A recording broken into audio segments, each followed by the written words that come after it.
একদিন ন্যায় ও ইনসাফের প্রতীক মুসলমানদের দ্বিতীয় খলিফা আমিরুল মুমিনিন হজরত ওমর ফারুক রাদিয়াল্লাহু তাআলা আনহু, যিনি ব্যক্তিগতভাবে জনগণের অবস্থা পর্যবেক্ষণের জন্য রাতের আধারে বা দিনের আলোয় ঘুরে বেড়াতেন, তেমনই এক কাজে বের হয়েছিলেন। হঠাৎ মরুভূমির সেই জনমানবহীন প্রান্তরের মাঝখানে তার দৃষ্টি পড়ল একটি অতি জরাজীর্ণ ঝুপড়ি ঘরের দিকে। ঘরটি এতই বিচ্ছিন্নভাবে দাঁড়িয়েছিল যে তা দেখে হজরত ওমর অত্যন্ত আশ্চর্য ও বিস্মিত হলেন। তার মনে গভীর কৌতূহল জাগল। তিনি ভাবলেন, এই রুক্ষ শুষ্ক জীবনহীন মরু প্রান্তরে যেখানে কোনো জনবসতি নেই, সেখানে এই সামান্য কুটিরে কেমন নিঃসঙ্গ জীবনযাপন করে? কোন প্রয়োজনে বা কোন অসহায়তায় একজন মানুষ এমন স্থানে বাস করতে পারে? দায়িত্বশীল খলিফার অন্তর মুহূর্তেই ব্যাকুল হয়ে উঠল। তিনি দ্রুত পায়ে সেই ঝুপড়ি ঘরের কাছে গেলেন। কপালে চিন্তার রেখা নিয়ে তিনি দরজায় আলতো টোকা দিয়ে নরম কণ্ঠে বললেন, কেউ কি আছেন ঘরের ভেতর? আল্লাহর বান্দা, একটু সাড়া দিন। কিছুক্ষণের মধ্যেই সেই ঝুপড়ি ঘরের ভেতর থেকে একজন অত্যন্ত বয়স্ক শীর্ণকায়া এবং দুর্বল বৃদ্ধা মহিলা ধীরে ধীরে বের হয়ে আসলেন। বার্ধক্যের ছাপ তার সর্বাঙ্গে স্পষ্ট দেখা যাচ্ছে, চোখে মুখে কষ্টের কালো ছায়া। বৃদ্ধা মহিলাটি, যিনি সাধারণত লোকজনের সাথে মেলামেশার সুযোগ পেতেন না, খলিফাকে এর আগে কখনো দেখেননি। বৃদ্ধাটি আগন্তুককে চিনতে না পেরে সন্দেহের দৃষ্টিতে তাকে নিরীক্ষণ করলেন এবং কিছুটা জড়তা নিয়ে জিজ্ঞেস করলেন, কে আপনি? এই জনশূন্য প্রান্তরে কেনই বা এসেছেন? হজরত ওমর রাদিয়াল্লাহু তাআলা আনহু নিজেকে সাধারণ পথচারী হিসেবে পরিচয় দিলেন এবং আন্তরিকতা ভরে বৃদ্ধাটির প্রতি তার প্রশ্ন ছুড়ে দিলেন, হে বুড়িমা, এই ধুধু মরুভূমির মাঝে এই একাকী ঝুপড়ি ঘরে আপনি একাই বসবাস করেন? আপনার কি কোনো আত্মীয় স্বজন নেই? আপনার কি এমন কোনো ছেলে মেয়ে নেই যারা এই শেষ বয়সে আপনার সেবা করবে এবং দেখভাল করবে? বৃদ্ধার কণ্ঠস্বর দীর্ঘশ্বাস মিশ্রিত হল। তিনি মাথা নিচু করে বললেন, হে বাবা, আমার কপালে সে সুখ জোটেনি। বাবা, আমার কোনো আত্মীয় স্বজন নেই, আমার কোনো ছেলে মেয়েও নেই। আমি এই ভাঙা কুটিরের মধ্যে একাই কোনো মতে জীবন মৃত্যুর সন্ধিক্ষণে অসহায় দিনগুলো পার করছি। বৃদ্ধার এই করুণ স্বীকারোক্তি শুনে খলিফার অন্তর কেঁপে উঠল। এইটি তো তারই রাজ্যে একজন অসহায় প্রজার অবস্থা। নিজেকে সামলে নিয়ে তিনি আসল প্রশ্নটি করলেন, যেন সেই বৃদ্ধার মুখ থেকে তিনি প্রশাসনের ব্যর্থতা শুনতে চান। হজরত ওমর রাদিয়াল্লাহু তাআলা আনহু বৃদ্ধাকে সরাসরি জিজ্ঞেস করলেন, হে বুড়িমা, মদিনার খলিফা হজরত ওমর কি তোমার কোনো খোঁজখবর নেননি? তিনি তো মুসলমানদের দায়িত্বশীল। তিনি কি তোমাকে কোনো প্রকার সাহায্য করার প্রয়োজন বোধ করেননি? বৃদ্ধা মহিলাটি তো সেই আগন্তুককে চিনতে পারেননি। তিনি সরল মনেই তার দীর্ঘদিনে জমে থাকা অভিযোগ ও ক্ষোভ উগরে দিলেন। বৃদ্ধা হতাশ ভঙ্গিতে বললেন, কোন ওমরের কথা বলছো? সে তো কেবল মসনদের খলিফা হয়েছে। আল্লাহ তাকে ক্ষমতা দিয়েছেন, কিন্তু দায়িত্বের গুরুত্ব সে বোঝেনি। এখন পর্যন্ত একটি বারের জন্য সে আমার মতো একজন অসহায় মানুষের খোঁজ খবর নিতে আসলো না। আমি কি খেয়ে বেঁচে আছি, আমি কি পড়ে আছি, আমার কি অবস্থা, কোনোদিন ওমর জানতে চাইল না। সে তার দায়িত্ব পালনে চূড়ান্তভাবে ব্যর্থ হয়েছে। বৃদ্ধা যখন তার খলিফার বিরুদ্ধে এমন তীক্ষ্ণ অভিযোগ এবং নালিশ করলেন, তখন হজরত ওমর রাদিয়াল্লাহু তাআলা আনহুর মনে হলো যেন তার পায়ের নিচ থেকে মরুভূমির সমস্ত মাটি সরে যাচ্ছে। আসমানটা যেন তার মাথার উপর ভেঙে পড়বে। পৃথিবীর সমস্ত ভার যেন মুহূর্তেই তার কাঁধের চেপে বসেছে। তার মনে হলো এই বৃদ্ধার অভিযোগটি সামান্য নয়। তিনি ভাবলেন, এই বুড়ি আজ আমার সামনে অভিযোগ করেছে, কিন্তু এর চাইতে ভয়াবহ হবে যদি কিয়ামতের দিন হাসরের ময়দানে দাঁড়িয়ে বিচারক আল্লাহ রাব্বুল আলামিনের সামনে এই অসহায় বৃদ্ধা আমার বিরুদ্ধেই একই অভিযোগ উত্থাপন করেন। সেদিন তো কোনো অজুহাত চলবে না। সেদিন আল্লাহ পাকের নিকট তাকে এই অবহেলার জন্য জবাবদিহি করতেই হবে। তার চোখ ছলছল পড়ে উঠল। হজরত ওমর রাদিয়াল্লাহু তাআলা আনহু তখনও অত্যন্ত বিনয়ের সাথে বৃদ্ধার সাথে কথা বলছিলেন। ঠিক সেই সময়ে একই পথ দিয়ে যাচ্ছিলেন হজরত ওমরের অত্যন্ত আস্থাভাজন ও প্রিয় সঙ্গী, ইসলামের চতুর্থ খলিফা হজরত আলী রাদিয়াল্লাহু তাআলা আনহু।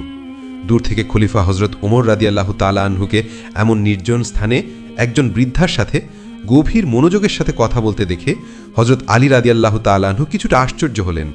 তিনি কৌতূহলী হয়ে সেদিকে গেলেন এবং সেখানে পৌঁছে সাথে সাথেই খলিফাকে লক্ষ্য করে সম্মানসূচক সালাম জানালেন, আসসালামু আলাইকুম ইয়া আমিরুল মুমিনিন। হজরত আলী রাদিয়াল্লাহু তাআলা আনহু যখনই সেই সম্মানের পদবী আমিরুল মুমিনিন উচ্চারণ করলেন, তখন সেই বৃদ্ধা মহিলা অত্যন্ত চমকে গেলেন। তার চোখ দুটো বিস্ফারিত হলো, কারণ সেই মুহূর্তেই তিনি পরিষ্কার বুঝতে পারলেন যেই মানুষটির বিরুদ্ধে তিনি এতক্ষণ অবহেলার অভিযোগ করছিলেন, তিনি আসলে মুসলমানদের শাসক। তিনি আর কেউ নন, তিনি স্বয়ং আমিরুল মুমিনিন হজরত ওমর রাদিয়াল্লাহু তাআলা আনহু। বুড়ি চিন্তা করতে লাগলেন, হায় হায়, আমি কি করেছি? আমি ওমরেরই সামনে দাঁড়িয়ে ওমরেরই বদনাম করেছি। যেই ওমরের নাম শুনলে বাঘে মহিষে এক ঘাটে পানি খায়, হজরত ওমর যে রাস্তা দিয়ে হেঁটে যায় সে রাস্তা দিয়ে শয়তান 40 দিন যেতে পারে না। আর আমি যে সেই ওমরের সামনে দাঁড়িয়ে ওমরেরই বদনাম করেছি। বুড়ি অত্যন্ত ভয় পেয়ে গেল এবং বুড়ি ভয়ে কাঁপতে শুরু করলো। বুড়ির চোখ মুখ শুকিয়ে আসলো। বুড়ি কাঁপা কাঁপা কণ্ঠে বলল, ইয়া আমিরুল মুমিনিন, খালিফাতুল মুসলিমিন, আমি আপনাকে চিনতে পারিনি, এই জন্য আপনার সামনেই আপনার বদনাম করেছি। হজরত ওমর রাদিয়াল্লাহু তাআলা আনহু বলল, হে বুড়িমা, তুমি আজকে আমার বিরুদ্ধে যে অভিযোগটা করেছ, এই অভিযোগ যদি তুমি হাসরের ময়দানে দাঁড়িয়ে আল্লাহর সামনে করতে, তাহলে আমি ওমর আল্লাহর সামনে কি জবাব দিয়ে দিতাম? এই বলে হজরত ওমর রাদিয়াল্লাহু তাআলা আনহু 40টি স্বর্ণমুদ্রা পকেট থেকে বের করে বুড়ির হাতে তুলে দিলেন এবং বললেন, হে বুড়িমা, আমি ওমর তোমার খোঁজখবর নিতে পারিনি। আমি খলিফা হিসেবে আমার দায়িত্ব ছিল তোমার খোঁজখবর নেয়া, কিন্তু আমি ওমর এতদিন তোমার কোনো খোঁজখবর নিতে পারিনি। হে বুড়িমা, তুমি এই 40টি স্বর্ণমুদ্রার বিনিময়ে তুমি তোমার অতীতের সকল দুঃখ ভুলে যাও। একদিন বিশ্বনবী সাল্লাল্লাহু আলাইহি ওয়াসাল্লামের কাছে একজন মুসলিম ও আরেকজন ইহুদি জমি সংক্রান্ত একটি সমস্যা নিয়ে বিচারের জন্য নবীজির কাছে আসেন। নবীজি সাল্লাল্লাহু আলাইহি ওয়াসাল্লাম সমস্ত ঘটনার বর্ণনা শুনে রায়টি ইহুদির পক্ষে দিয়ে দেন, কিন্তু মুসলিম ব্যক্তিটি এই রায়ে সন্তুষ্ট হতে পারলেন না। তিনি নবীজির দরবার থেকে বের হয়ে হজরত আবু বকর সিদ্দিক রাদিয়াল্লাহু তাআলা আনহুয়ের কাছে গেলেন। আবু বকর সিদ্দিক রাদিয়াল্লাহু তাআলা আনহুয়ের কাছে গিয়ে বললেন, আমি আর একজন ইহুদির মধ্যে জমি সংক্রান্ত বিষয়ে ঝগড়াকাটি হয়েছিল, কিন্তু আমি একজন মুসলিম এটা জেনেও নবীজি সাল্লাল্লাহু আলাইহি ওয়াসাল্লাম রায়টি ইহুদির পক্ষে দিয়ে দিয়েছেন, আমার পক্ষে রায়টি দিল না। হে আবু বকর, আমি এখন তোমার কাছে এসেছি, তুমি কি এই বিষয়ে কিছু করতে পারবা আমার পক্ষে? তখন হজরত আবু বকর সিদ্দিক রাদিয়াল্লাহু তাআলা আনহু ওই মুসলিম ব্যক্তিকে বললেন, যেখানে বিশ্বনবী ফয়সালা করে দিয়েছেন তার উপরে আর কোনো ফয়সালা থাকতে পারে না, ভাই আপনি এবার আপনার বাড়িতে যেতে পারেন। তখন মুসলিম ব্যক্তিটি এই কথা শুনে আবু বকরের বাড়ি থেকে বের হয়ে আসলেন, কিন্তু সে মনে মনে সন্তুষ্ট হতে পারল না। তাই সে চিন্তা করল হজরত ওমরের কাছে নালিশ নিয়ে যাবেন। এরপর ওই মুসলিম ব্যক্তি হজরত ওমর রাদিয়াল্লাহু তাআলা আনহুয়ের কাছে নালিশ নিয়ে আসলেন। ওমর রাদিয়াল্লাহু তাআলা আনহুকে বাড়িতে দেখে মুসলিম ব্যক্তি তার কাছে বললেন, ওমর, আমি আর একজন ইহুদি ব্যক্তির মধ্যে একটা জমি সংক্রান্ত বিষয় নিয়ে সমস্যা হচ্ছিল। আমরা বিশ্বনবীর কাছে একটা সুষ্ঠু ফয়সালার জন্য গিয়েছিলাম, কিন্তু নবীজি ফয়সালা ঠিকই করেছেন, কিন্তু রায় দিয়েছেন ইহুদির পক্ষে। আমি যে একজন মুসলিম, আমার পক্ষে কোনো রায় দিল না। হে ওমর, আমি এখন তোমার কাছে এসেছি, তুমি কি আমার পক্ষে কিছু করতে পারবা? তখন হজরত ওমর রাদিয়াল্লাহু তাআলা আনহু আর কিছু না বলে মুসলিম ব্যক্তিকে বললেন, ঠিক আছে ভাই, তুমি একটু দাঁড়াও, আমি ঘর থেকে একটা ফয়সালা নিয়ে আসতেছি। এই বলে হজরত ওমর রাদিয়াল্লাহু তাআলা আনহু ঘরের ভিতরে চলে গেলেন। কিছুক্ষণ পর ওমর রাদিয়াল্লাহু তাআলা আনহু একটি বড় তলোয়ার নিয়ে ঘর থেকে বের হয়ে আসলেন এবং এক কোপে তার শরীর থেকে কল্লা আলাদা করে দিলেন এবং বললেন, তোমার কত বড় সাহস, বিশ্বনবী যেটা ফয়সালা করে দিয়েছে তার বিরুদ্ধে তুমি আমার কাছে নালিশ নিয়ে এসেছ, তোমার বেঁচে থাকার কোনো অধিকার নেই। ওমর রাদিয়াল্লাহু তাআলা আনহু এতটাই নবীজির জন্য পাগল ছিলেন, এতটাই নবীজিকে ভালোবাসতেন এবং নবীজির সমস্ত সিদ্ধান্তগুলোকে চোখ বুজে মেনে নিতেন। আল্লাহ রাব্বুল আলামিনও হজরত ওমর রাদিয়াল্লাহু তাআলা আনহুকে এতটাই সম্মানিত করেছিলেন যে মক্কার সমস্ত কাফেরেরা ওমরের ভয়ে থরথর করে কাঁপতে থাকত। কিছুদিন পরের ঘটনা। একদিন হজরত ওমর রাদিয়াল্লাহু তাআলা আনহু রাস্তা দিয়ে হেঁটে যাচ্ছিলেন এবং সেই একই রাস্তা দিয়ে একজন ইহুদি ব্যক্তি মদ খেয়ে হাঁটছিলেন। ইহুদি ব্যক্তি যখন লক্ষ্য করলেন, দূর থেকে দেখা যায় যে ওমর রাদিয়াল্লাহু তাআলা আনহু এই রাস্তা দিয়ে আসতেছেন, তখন ইহুদি ব্যক্তি থর থর করে কাঁপতে লাগলেন এবং আল্লাহর কাছে বলতে লাগলেন, হে আল্লাহ, আপনি আজকে আমাকে ওমরের হাত থেকে বাঁচান। ওমর যদি জানতে পারে যে আমার হাতে মদের বোতল রয়েছে, তাহলে নিমিষেই আমাকে শেষ করে দেবে। হে আল্লাহ, আমি ওয়াদা করেছি, আপনি আমাকে আজকে এই বিপদ থেকে বাঁচান, আমি কোনো দিন জীবনে আর মদ পান করব না। কিছুক্ষণ পর ওমর রাদিয়াল্লাহু তাআলা আনহু লোকটির একদম কাছাকাছি চলে আসলেন। তারপরে ওমর রাদিয়াল্লাহু তাআলা আনহু লোকটির হাতে একটি বোতল দেখে জিজ্ঞেস করলেন, হে ভাই, তোমার হাতের মধ্যে এটা কিসের বোতল? তখন ইহুদি লোকটি জবাব দিল, ওমর, আমার হাতের মধ্যে এটা দুধের বোতল রয়েছে। তখন ওমর রাদিয়াল্লাহু তাআলা আনহু ওই লোকটিকে বললেন, তাহলে তুমি তোমার বোতলের মুখাটা একটু খুলে ঢেলে দেখাও।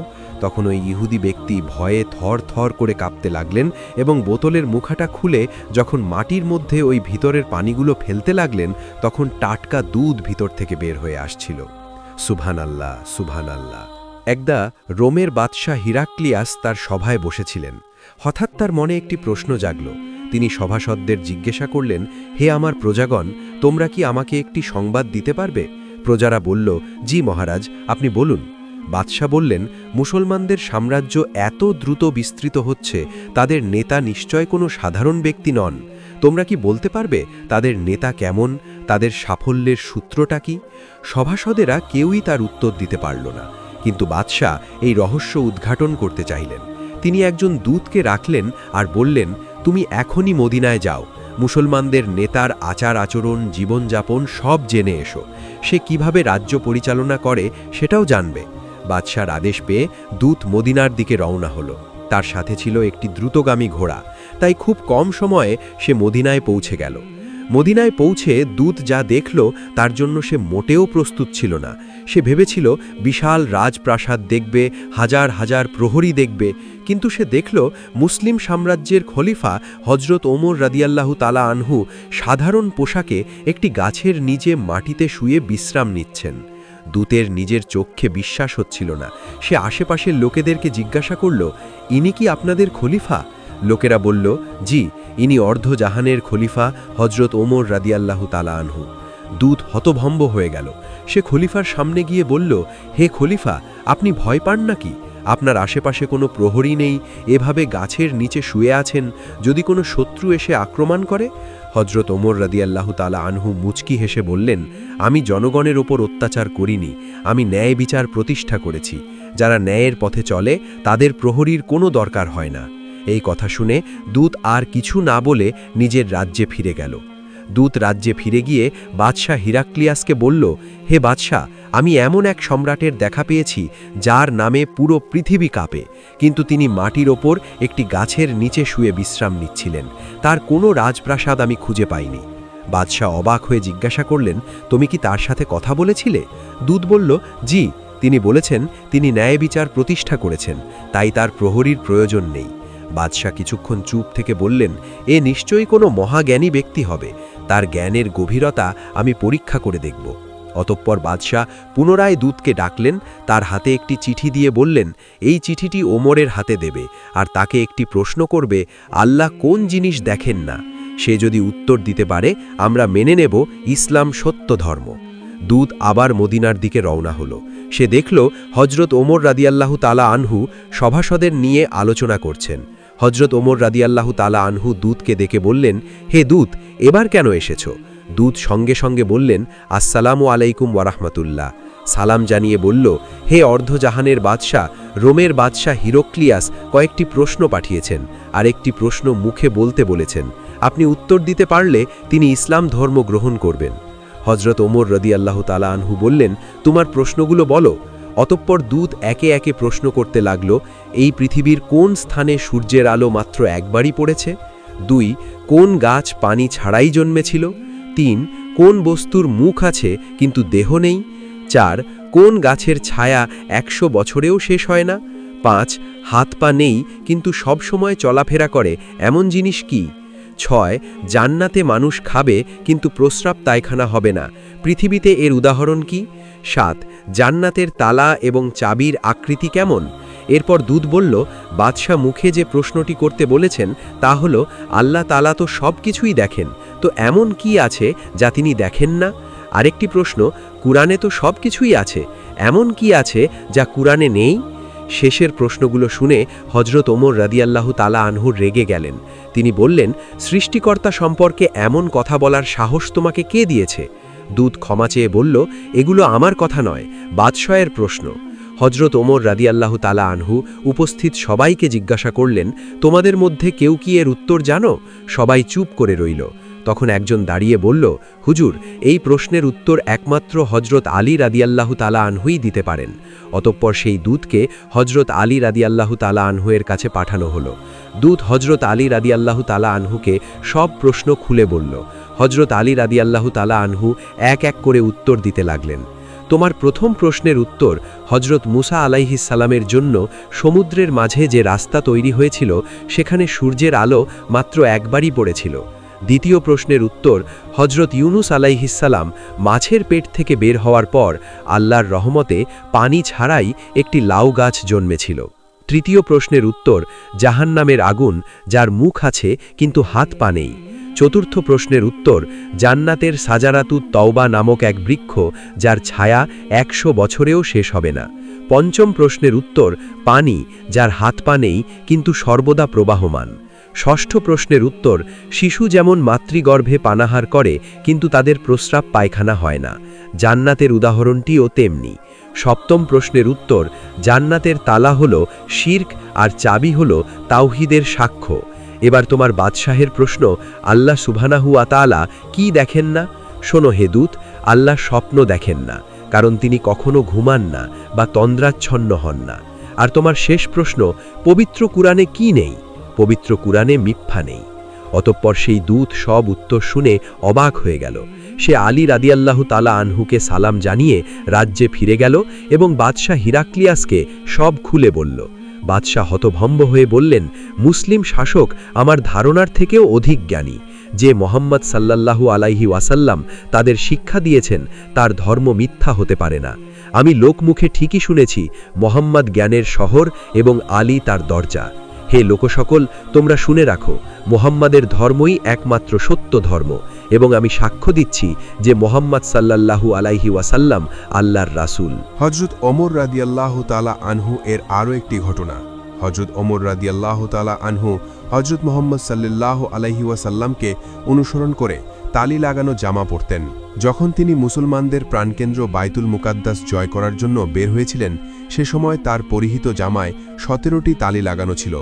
যখন তিনি তালিযুক্ত জামা পরিহিত অবস্থায় জেরুজালেমের উদ্দেশ্যে রওনা হয়েছিলেন, তখন সাহাবাদের মধ্য হতে কেউ একজন হজরত আলী রাদিয়াল্লাহু তাআলা আনহুকে বলল, ইয়া আলী, হজরত ওমর রাদিয়াল্লাহু তাআলা আনহুকে বলুন অন্তত আজকের দিনে তিনি তালিযুক্ত কাপড় খুলে একটু ভালো কাপড় পরিধান করার জন্য, কারণ তিনি ইহুদি খ্রিস্টানদের দেশে যাচ্ছেন।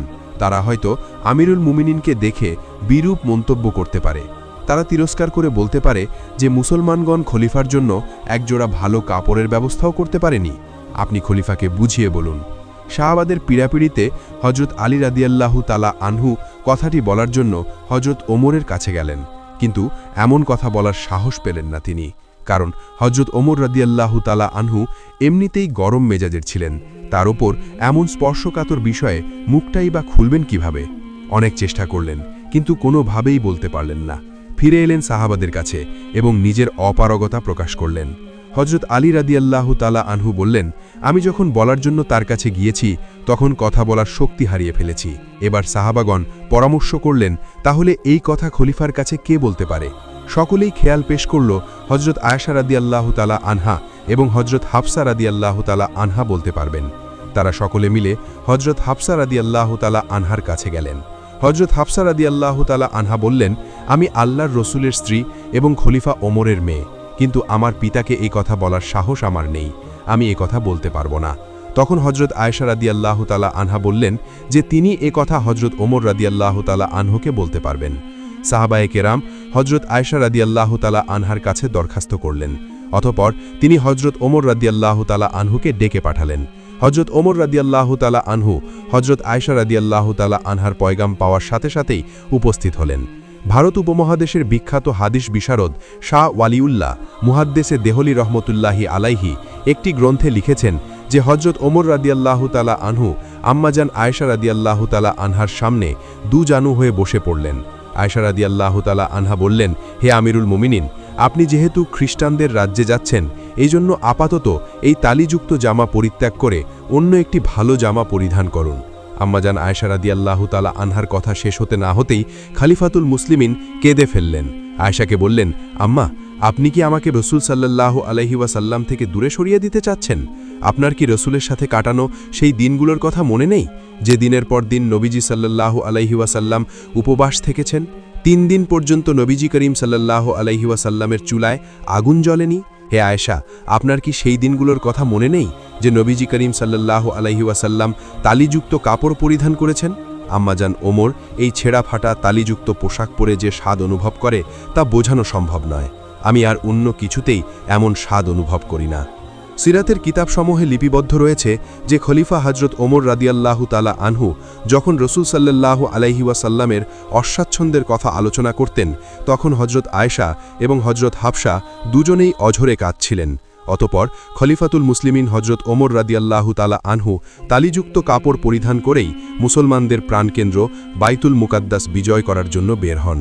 হজরত ওমর রাদিয়াল্লাহু তাআলা আনহু যখন জেরুজালেম শহরে প্রবেশের দ্বারপ্রান্তে ২০ লক্ষ বর্গমাইলের বিশাল সাম্রাজ্যের খলিফার হাতে উটের রশি, উটের ওপর বসে আছেন ভৃত্য, মুসলিম বাহিনীর সেনাপতি আবু উবাইদা ইবনুল জাররাহ রাদিয়াল্লাহু তাআলা আনহু লক্ষ্য করলেন খলিফার গায়ে কোটির সাধারণ ১৭টি তালিযুক্ত জামা, উটের রশি ধরে টানছেন মুসলিম বিশ্বের খলিফা, আর ভৃত্য বসে আছেন উটের ওপর। এটা দেখে রোমানরা কি মনে করবে? এসব ভেবে তিনি বললেন, হে আমিরুল মুমিনিন, আমরা এমন এক জায়গায় আছি যেখানে লোকেরা চাকচিক্য পছন্দ করে, মানুষের বাহ্যিক সৌন্দর্য দেখে মানুষের মর্যাদার বিচার করে। তাই আপনি যদি একটু ভালো পোশাক পরতেন তাহলে তা কতই না উত্তম হতো।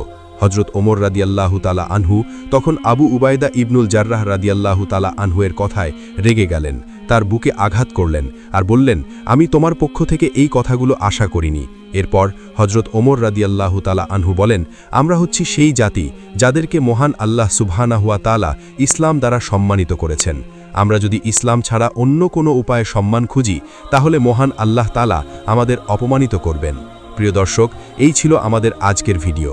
আমাদের ভিডিওটি কেমন লাগলো একটি লাইক দিয়ে কমেন্ট করে জানাবেন এবং পরবর্তী ভিডিও পেতে আমাদের চ্যানেলটি অবশ্যই সাবস্ক্রাইব করবেন। আপনারা সকলেই ভালো থাকুন, সুস্থ থাকুন। আল্লাহ হাফেজ।